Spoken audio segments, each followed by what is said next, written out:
Hi folks, thanks for joining me for this week's Stillwater pattern. If you're a returning subscriber, welcome back, and if you're new to the channel, please don't forget to click that subscribe button. What you see in the vise is an olive buzzer, and without further ado, let's get into it.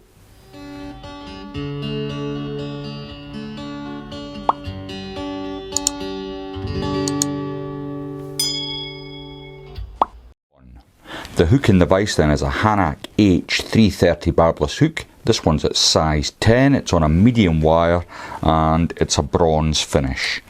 The thread I'm going to be using today is from Veevus. It's the GSP at 30 denier, and as you can see it's a white thread. Now the first thing I'm going to do is get a spot of super glue onto the shank of the hook, and you'll note that I've got a nice new tub of super glue courtesy of Steve Cullen. Thanks for that, Steve. And I've been getting a bit of stick for the state of my super glue brush. I don't know why, it's still got glue in. It's just the brush looks like it's been dragged through a hedge backwards. But it still works. So I've got some super glue on the shank to stop body rotation on the fly. So I'm just going to take away my waste at this point. And the next thing I'm going to do, it might not have been evident from the fly that I showed you initially in the vise, but what I've got is a little bit of crinkle flash in the butt here, and this is to simulate the buzzer trying to shed its shuck. So what I'm using for that is I've got a hank of crystal flash here, and I've already got a strand that I've been working away with. So what I want to do is catch that in. Doesn't matter which way you do it, you can have the loop in the fly. I like to have the loop coming out the back and then trim it to fit as I go. But make sure you catch both sides of the crystal flash in, and then it doesn't matter how you bring it down really, because we're going to be going over this body a few times. But bring it right round, around the bend, or as far down as you'd like to come. I like to bring mine well past the main shank of the hook. Then just see how your crystal flash is going to sit for you. That'll do me. I'll just bring my thread back up to the top here, and then what I like to do is leave approximately 1/4 of an inch, and that simulates the shuck, as I said. It can be quite effective, and this fly actually is designed to be a failed buzzer, if you like. So it's a fly ascending through the water column, and then as it gets to the top it drops back down as it's trying to shed its shuck. So next, the rib I'm going to be using is some body glass. This is from Hens, and it's like a clear plastic rib, quite stretchy. And before I tie it in, the first thing I want to do is just give a little bit of heat to the end and flatten that out a bit. It just makes it easier to tie in. I made a right mess of that actually, but I think I'll get away with it. So I'm catching that in the thorax. I'm going to stretch it out a little. I don't need to be overly fussy with this, because I'm going to be using a dubbed body which will hide a multitude of sins from my bad practice. So I brought my thread back down, and I've got my rib there. Now in open turns I'm going to come all the way back up to the eye of the hook. Now about 1.5 millimeters, 2 millimeters perhaps from the eye of the hook, I'm parking my thread, and what I'm going to bring in is my breather. I'm just using some poly yarn, it's in white, and again I've got a little bit off here that I've been working away with. Now I want this doubled like so. Get it nice and tight, and then a couple of wraps to keep it into place. Get 2 or 3 wraps over the top. Make sure that's coming off the top, and make sure you have at least 1 millimeter or 2 back from the eye. That's very important. Then I can come in with my scissors and at an angle cut in a slant, and this will help me get a little taper into the top of the fly here. Although, as I said earlier, it's a moot point really, because with the dubbing you've got plenty of scope to create a nice tapered body. So I brought my thread back down to the base of the fly, or the butt section of the fly should I say, and the dubbing I'm using is Possum. This is from Troutstalkers, and it's a brown olive mix. Now if you haven't got Possum, Kapok's excellent if you happen to have any Kapok lying round. Failing that, use what you've got. You know, I'm a big fan that if you don't need to go out and buy lots of materials to tie these flies, you just need to use what you've got and change and adapt as need be. So I've got my dubbing in my left hand.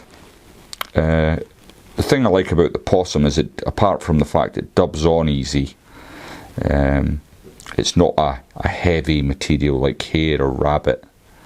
Like Kapok, it's really designed for dry flies. But this isn't a dry fly. I've got no intention of making this float at all. I want it to sink, but I want it to sink very slowly through the water columns. So I'm just catching in my first few turns, and I'm going to build up my body. Now, unremarkably, I've not got enough dubbing on, so I'm going to have to come in again. Sometimes you just guess it right and it meets the top where you want it. Other times you've got to add a bit more dubbing, and I would always rather add dubbing than try and pick it off later. So I've left plenty of space for my thorax there, and that's looking pretty good, even if I do say so myself. So I've got my body glass here, and you can put quite a lot of pressure on this. It's a bit like flexi-floss really, and I'm going to bring that round very tightly initially, and then as I come up I'm going to ease the tension on it, just to make that rib stand out as it comes up the body of the fly. You'll very rarely see a buzzer that's not got a tapered body from the head down to the tail. So we're going to try and accentuate that. But as I said earlier, we are trying to show this fly has failed. So it's ascended through the water columns, it's failed to break the surface of the water, and it's slowly descending back down. A lazy buzzer if you like. So I've secured in my glass rib. Next I'm going to add my thorax. Now, not my thorax cover. And what I'm using is I've got some pheasant tail here. It's a nice olive, been dyed olive, and I'm going to just, with my scissors, take off a small amount of that. Now, I want to get rid of the very tips. They're no good to me. I want the strongest part.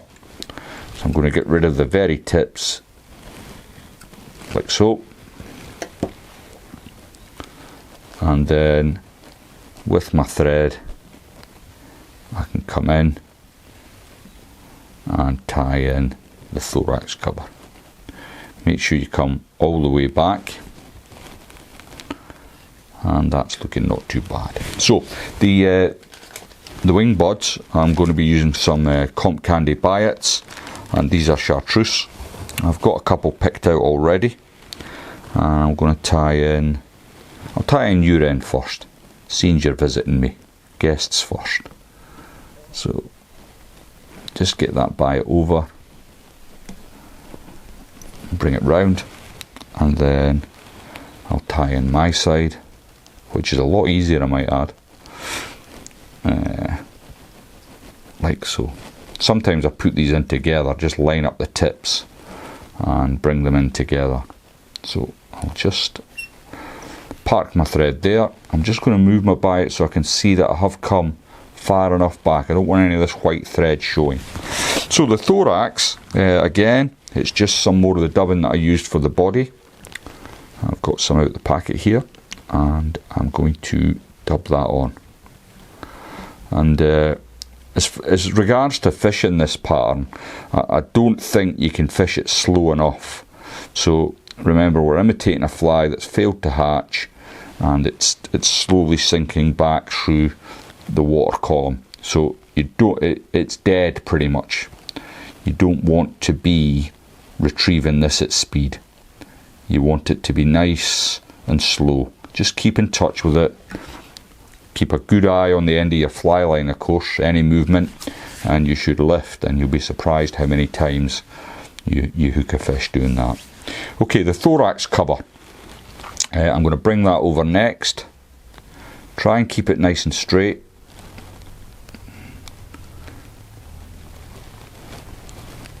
And I'm going to just use 2 turns. Then I'm going to lift up my breather and the remainder, get a few turns in front. Then I'm going to lift the thorax cover up out the way and come in with my snips and remove my excess. Now, if you don't do this next stage, what you might find is after a couple of fish, the thorax cover separates. So what I always do, pheasant tail's quite a brittle fibre, and once it's had a few teeth marks through it, it tends to break. So to protect your thorax cover, the tiniest amount of UV resin. You can use a spot of super glue, works just as well if you don't like resins, or varnish, but with the varnish you do have to wait a little bit of time just to make sure that's dry before you do this next stage. So I've got my thorax cover in place. Next I'm going to lift up my breather and pull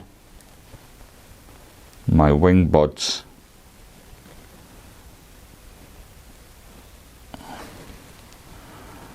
to the front. I'm going to catch that in. And once you've got 3 or 4 turns in, I'm just going to check your side. It's looking good. Keeping tension on the thread. If you grab each biot individually and just twist it off until it comes away. Your side was a lot easier. Just got to tie it in first for you. Okay, so we've got that in place. Another couple of turns to just tidy up any raggedy ends. Then I'm going to add a little bit more super glue to my thread so that I don't have to come in with a needle after I've whip finished. I'm just going to bring my whip finisher in, cock that back, and that should stand up my breather for me just nicely. I'll come in with my snips and remove my thread. And then, so the breather, obviously I'm not going to leave it like that, as it looks stupid. So I'm going to come in and I'm going to leave approximately 1/4 inch for my breather. Now all that does is, again, as I've said a few times now, it will slow the fly's progress down through the layers in the water. Now before I finish off, I'm going to just come in with my dubbing brush and very gently tease out some of the fibres from the rib. And I think this is a tasty looking fly actually, but when it's wet it looks absolutely awesome. And if you've ever seen any of the sort of shucks in the water, it looks just like that. I hope you enjoyed that. There was quite a few techniques to get on with. If you haven't subscribed to the channel yet, please think about clicking that subscribe button. I'd really appreciate your support.